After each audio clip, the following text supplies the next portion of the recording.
La grâce, c'est quoi la grâce? La grâce, c'est quand la police vous arrête, vous avez roulé trop vite. Et alors, brusquement, je pense que vous connaissez la situation, on a un peu peur de la police, et on essaye d'être tout doux, tout très humble, et de dire pardon, pardon, et d'espérer que le policier va faire grâce. Grâce, ça veut dire que nous avons mérité la punition, nous avons mérité la sanction, nous l'avons gagnée, nous avons fait quelque chose pour l'avoir, mais le policier va nous donner quelque chose que nous n'avons pas mérité et qui s'appelle la grâce. Quelque chose qui est un don parce que le policier est gentil. Ici, le Coran n'utilise pas le mot gentil, il utilise le mot Rahman ou Rahim pour Dieu. Dieu est celui qui est prêt à pardonner. Celui qui va nous aider à être pardonnés alors que nous avons mérité une punition. De nouveau le Coran, ici, la sourate Taha, au verset 122. Puis mon Seigneur le ramena à lui, accepta son repentir et le remit sur le droit chemin. Ici, le Coran parle d'Adam et Ève. Adam et Ève se sont repentis. C'est-à-dire qu'ils ont réalisé que essayer de mettre la faute sur les autres ne sert à rien. Essayer de se justifier en se cousant des feuilles de vigne et de se faire un habit soi-même ne sert à rien. Ils arrivent devant Dieu en disant « Seigneur, oui, nous avons fait une erreur. » Ils ne cessent pas de se justifier et laissent à Dieu le soin, pour ainsi dire, soit de les punir, soit de les gracier. Et effectivement, le texte dit que leur Seigneur accepta leur repentir et les remit sur le droit chemin. Sirat Mustaqim. Nous allons voir ce qu'est ce droit chemin. C'est un sujet très important. Mais d'abord, voyons comment Adam et Ève vont définir ce repentir. De nouveau dans le Coran, à l'Araf, au verset 23. Seigneur, dit Adam et son épouse, nous avons agi injustement envers nous-mêmes. Si tu ne nous pardonnes pas, et si tu nous refuses ta grâce, nous serons à jamais perdus. Voilà donc un texte très clair. Un texte où Adam et Ève implorent le Seigneur en disant « Seigneur, pardonne-nous, Seigneur, fais-nous grâce, sinon nous sommes perdus. » Beaucoup de textes, effectivement, du Coran présentent Dieu comme celui qui est miséricordieux, celui qui est prêt à nous pardonner, celui qui est prêt à nous gracier. Quelques exemples ici. Ali Imran, au verset 31, dis-leur, « Si vous aimez Dieu réellement, suivez-moi, et Dieu vous aimera et vous pardonnera vos péchés. Dieu est indulgent et miséricordieux. » Hud, chapitre 11, donc au verset 90, ici c'est Noé qui parle, nous, en disant « Implorez donc le pardon de votre Seigneur et revenez repentant vers lui, car mon Seigneur est plein d'indulgence et d'amour. » Un autre texte où il est dit tout simplement « Il est le pardonneur, le clément. » Dieu est celui qui pardonne.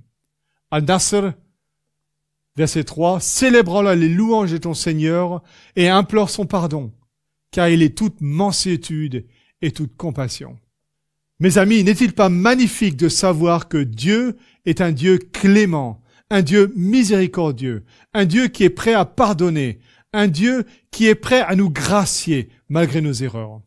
Je pense qu'il n'y a pas de plus belle nouvelle que celle-là, n'est-ce pas? Imaginez l'attente qu'Adam et Ève avaient de savoir ce que Dieu allait faire. Allait-il pardonner? Allait-il les punir? Voilà la grande question.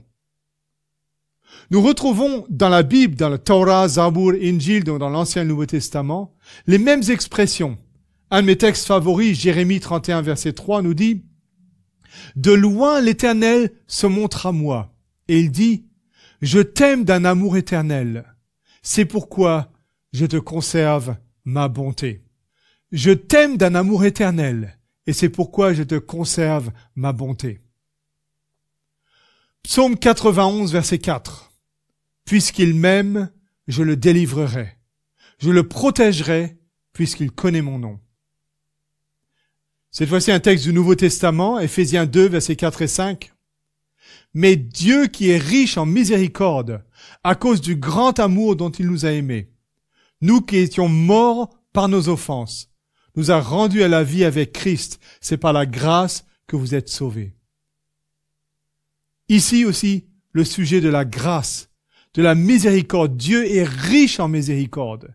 Et c'est pour ça qu'il nous a sauvés. Sauvés par grâce.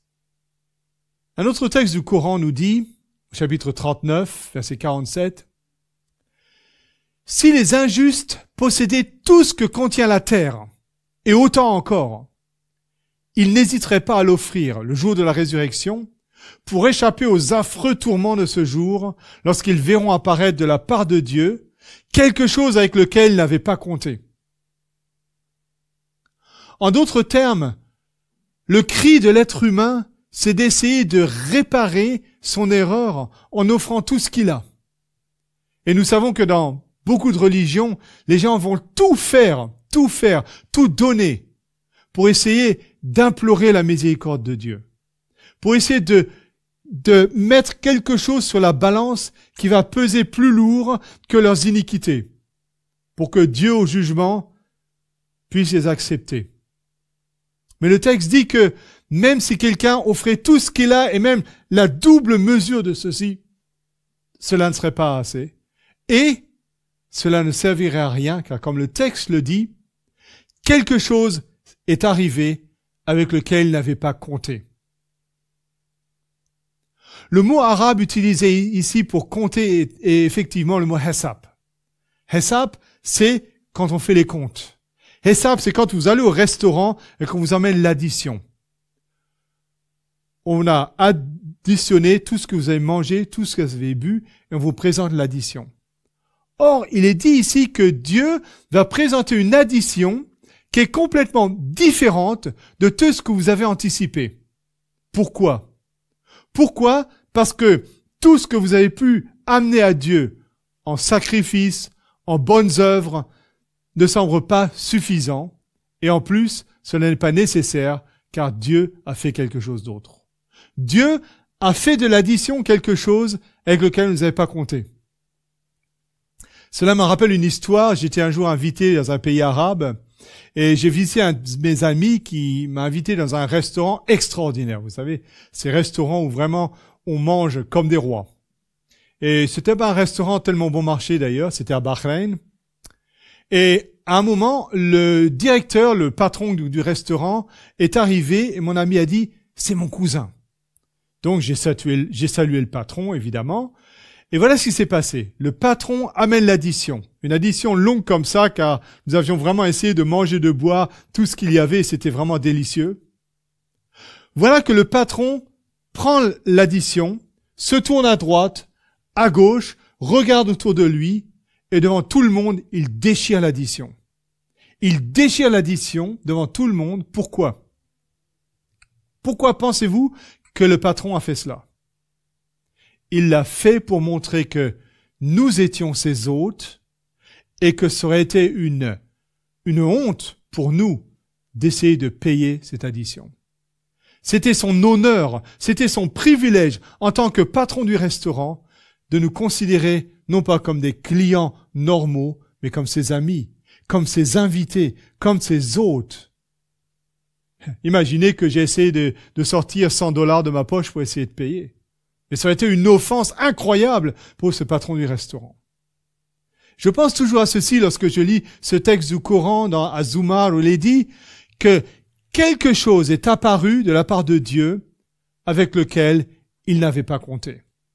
La question est de savoir qu'est-ce qui est apparu? Qu'est-ce qui s'est passé? Un autre texte du Coran, de nouveau dans la sourate Al-Araf, qui nous décrit très bien, donc la chute d'Adam, la tentation, comment ils se sont cachés, comment ils ont essayé de réparer ça eux-mêmes, comment Dieu est intervenu et a essayé de les voir, comment ils implorent la miséricorde de Dieu. Il est dit dans le texte, « Ô fils d'Adam, nous vous avons doté de vêtements pour couvrir votre nudité, ainsi que de parures. Mais le meilleur vêtement est la crainte révérentielle du Seigneur. C'est l'un des signes de Dieu. Peut-être s'en souviendront-ils. Ô fils d'Adam, Dieu intervient en dotant Adam et Ève de vêtements pour couvrir leur nudité. Et même d'une parure, c'est-à-dire que Dieu ne va pas simplement couvrir leurs erreurs, mais leur donner quelque chose qui leur rend leur dignité comme une parure, comme un bijou. Revenons en arrière.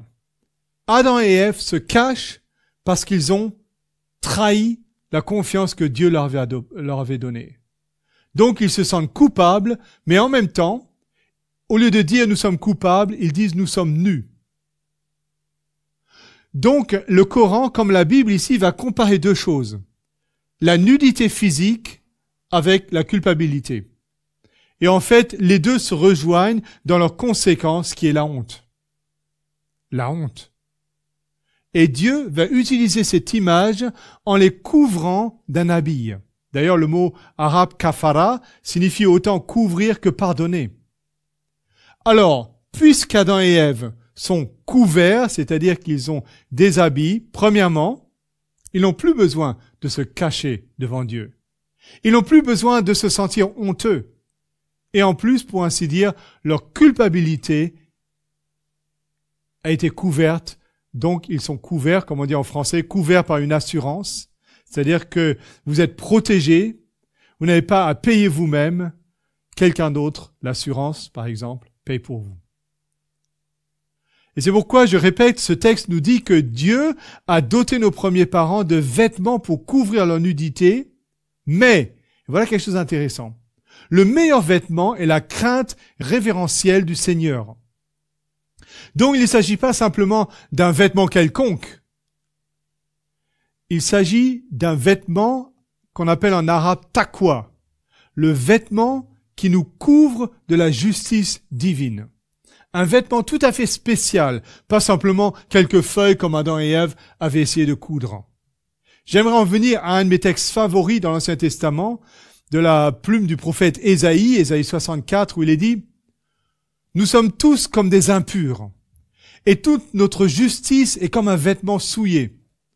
Nous sommes tous flétris comme une feuille, et nos crimes nous emportent comme le vent. » Le prophète ici se sent devant Dieu comme quelqu'un d'impur, quelqu'un dont les habits sont souillés, quelqu'un qui, évidemment, ne peut pas entrer en présence d'un Dieu qui est pur, quelqu'un qui a besoin d'être lavé, d'une ablution qui non seulement lave ses mains ou son visage, mais son corps tout entier, son âme, son esprit, son intérieur. Et il ajoute notre justice, c'est-à-dire ce que nous essayons d'amener à Dieu est comme un vêtement souillé. Oui, nous sommes tous flétris comme une feuille en automne. Nos crimes nous emportent comme le vent. Par contre, dans un autre texte, dans le même livre, il est dit la chose suivante. Un cri de joie où Ésaïe dit « Je me réjouirai en l'Éternel. Mon âme sera ravie d'allégresse en mon Dieu, car il m'a revêtu des vêtements du salut. Il m'a couvert du manteau de la délivrance, comme le fiancé s'orne d'un diadème, comme la fiancée se pare de ses joyaux. » Mes amis, quelle joie! Est-ce que vous pouvez comprendre ce qui se passe dans ce texte? Un jour, j'avais un séminaire en Afrique. C'était vraiment au milieu d'une région du Sahel extrêmement poussiéreuse. Donc, me voilà arrivé d'Europe. En quelques heures, mes habits étaient poussiéreux, je me sentais crasseux. Et en plus, j'avais un problème auquel je n'avais pas réfléchi. C'est que le jour d'après, j'étais invité à une émission de télévision. Et malheureusement, je n'avais plus d'habits propres, plus de chemises propres dans mes bagages. Je ne sais pas si vous pouvez vous imaginer la situation. Pas le temps même d'aller dans un supermarché, aller acheter un costume, rien du tout. Or, à la fin de mon séminaire dans cette région du nord du Nigeria, mes invités m'ont offert quelque chose pour me remercier. Vous savez ce que c'était? Un habit nigérien, une longue tunique, toute propre, de magnifiques couleurs, que j'ai pu porter le lendemain lors de l'émission de télévision. Je ne sais pas si vous arrivez à comprendre ce qui s'est passé en moi. Un sentiment d'une honte extraordinaire dont je ne pouvais me débarrasser et qui brusquement a été couverte par le plus bel habit que vous pouvez vous imaginer. J'en ai pleuré. J'ai dit, c'est pas possible. C'est exactement ce que la Bible nous dit ici.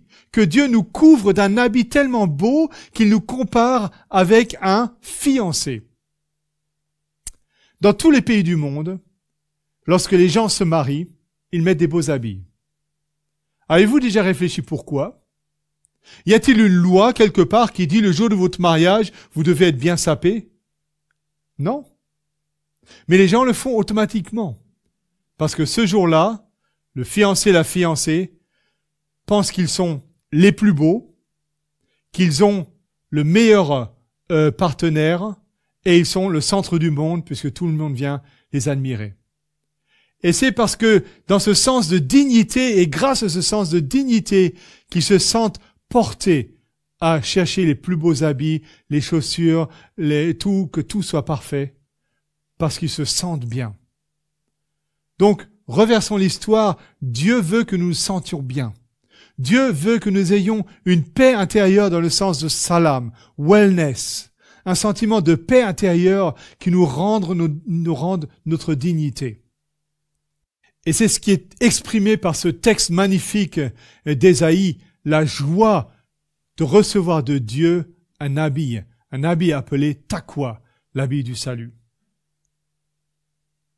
Effectivement, lorsque nous continuons à lire le texte de la Genèse, alors que nous avons la même histoire que dans le Coran, je répète, la tentation, Adam se cache, Dieu le cherche, Adam essaie de faire ses propres habits pour cacher sa nudité. Il est dit au verset 21, Genèse 3, « L'Éternel Dieu fit à Adam et à sa femme des habits de peau et il les en revêtit. » Une question, mes amis. D'où viennent ces habits? Pensez-vous que Dieu est allé, pour ainsi dire, si on peut dire, dans un supermarché acheter des habits pour les couvrir? Ou aller voir dans l'armoire d'Adam et Ève s'il y avait quelque chose à porter? Certainement pas. Regarde comme je suis bon. Oui, c'est vrai que j'ai fait des erreurs, mais est-ce que tu peux fermer un œil sur ces erreurs? Caïn essaye donc de mettre sur la balance du jugement beaucoup de bonnes œuvres pour compenser avec les mauvaises œuvres. Et ceux qui ne pratiquent pas les œuvres de Dieu, la justice de Dieu, ne sont pas de lui, mais ils sont du diable. Et franchement, si moi j'étais Dieu, voyant ce qu'Adam et Ève ont fait dans le jardin d'Éden, je prendrais la terre, la détruirais et la jetterais à la poubelle, en ferais une nouvelle. Or, Dieu ne l'a pas fait. Dieu ne l'a pas fait. Car Dieu a la solution à ce problème-là.